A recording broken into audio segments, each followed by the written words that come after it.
First, we're going to get to the big trade that transpired this afternoon. Just huge going on, folks, between the Denver Nuggets and the Detroit Pistons. Allen Iverson's one of the game's best scorers in history is headed to Detroit for Chauncey Billups, who gets to go home, the hometown kid. Antonio McDyess, both Billups and McDyess used to play for the Nuggets back in the day. And Sam, a second-year player, hasn't played at all this year, but unbelievably big news coming out of Denver and Detroit. And for more on this trade, what we want to do is get TNT's David Aldridge involved here as he joins us now from Silver Spring, Maryland. First of all, thanks for joining us, D.A.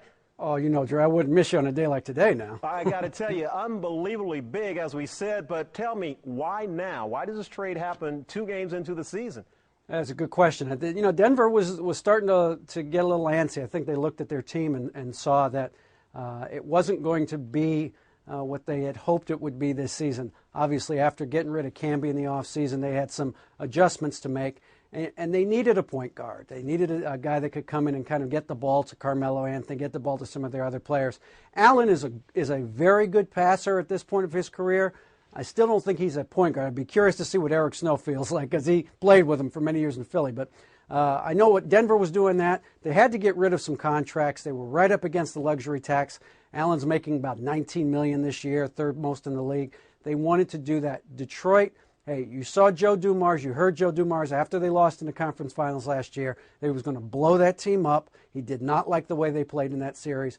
They feel like they needed a shot in the arm. They needed someone to kind of come in and put some energy into that group. Allen, as you guys know, is all energy. He's all heart. He plays hard every night. They needed somebody like that who would do that. No, he's not the best defensive player in the world. That's a team that values defense very much. But they feel like Allen in that environment will work hard at it. Remember, Rip Hamilton, when he first came there, nobody thought he was a good defensive player at all.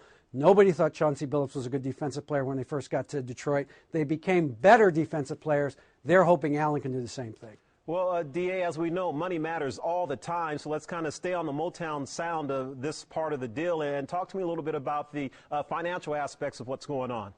Well, 2 things. Again, Denver's trying to get rid of cap money. Their owner, Stan Kroenke, made it very clear. He doesn't want to pay luxury tax. If they're just going to go out in the first round every year, he can go under the luxury tax and still go out in the first round every year. And it kind of makes sense if you're looking at it from his perspective.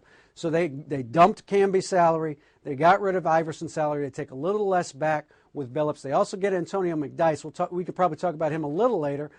Detroit's thing is this. If you look at them in 2010, Andre, look at what they can do. When that LeBron class, that Dwayne Wade class, that Chris Bosh class comes out, they only have a handful of guys under contract in 2010. They got to pay Tayshaun Prince a little more than $11 million. They just gave Jason Maxiell an extension last week, about $5 million that year. They just announced Rip Hamilton got a 3-year extension tonight for I would imagine, a decent number. It won't be a backbreaker. They're still going to be big players. They'll probably be under $30 million total, 35 maybe. Going into a year when you have those kind of players available, they can easily offer somebody $15, $16 million in the first year. It's my belief, Andre, that they're targeting Chris Bosh. I think that's the guy they're going to go after. Rodney Stuckey is their point guard of the future.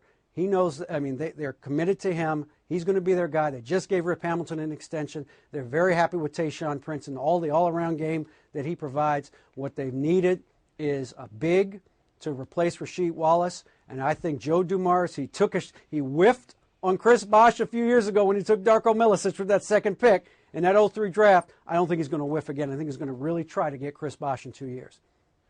Well, David, yes. You're saying all of this, and sounded good, didn't it, Gene? It sounds great, David. It sounds great. But I really, do you really think that they're going to try to go after the Bosches and the D-Wades and them type of guys? You know them guys who want to stay with the Miamis. They want to stay with the Torontos. That's just a far-catch to say that. I don't think that's going to happen. Well, I think, what do you got to tell me something. Well, I'll say this. I think Chris Bosh is a guy who he's an Olympian. He's an all-star. He's one of the elite players in this league. But you don't hear Chris Bosh's name mentioned when you talk about MVP candidates. You don't hear his name mentioned when you talk about all NBA first team.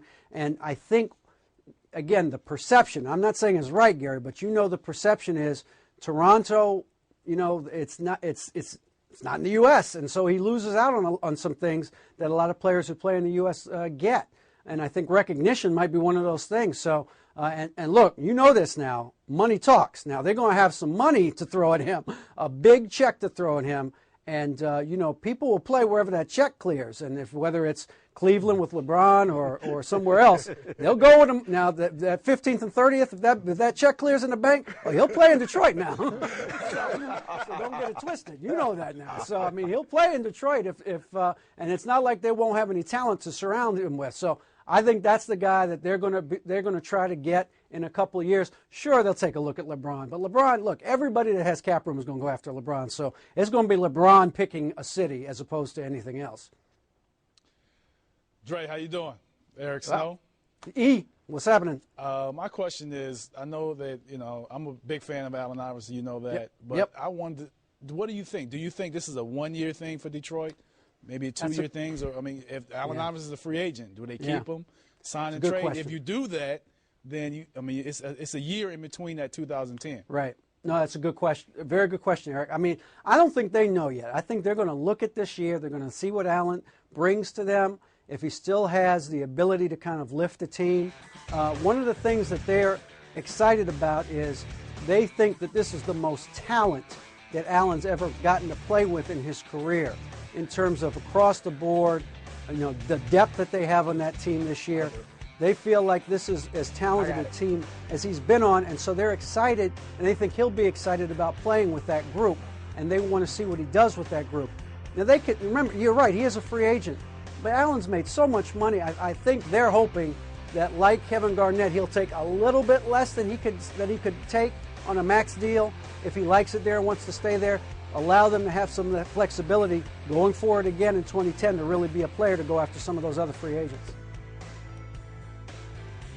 All right, D.A., we appreciate you coming in here and helping us out here. And first of all, we got our Aldridge family jackets on tonight. I know Gary and Eric are really appreciating that part of the story. But well, of course. Hey, stay on top of this, and we'll be checking right back with you, all right? Absolutely. Look forward to seeing you guys again. All right. David Aldridge joined us there from Silver Spring, Maryland.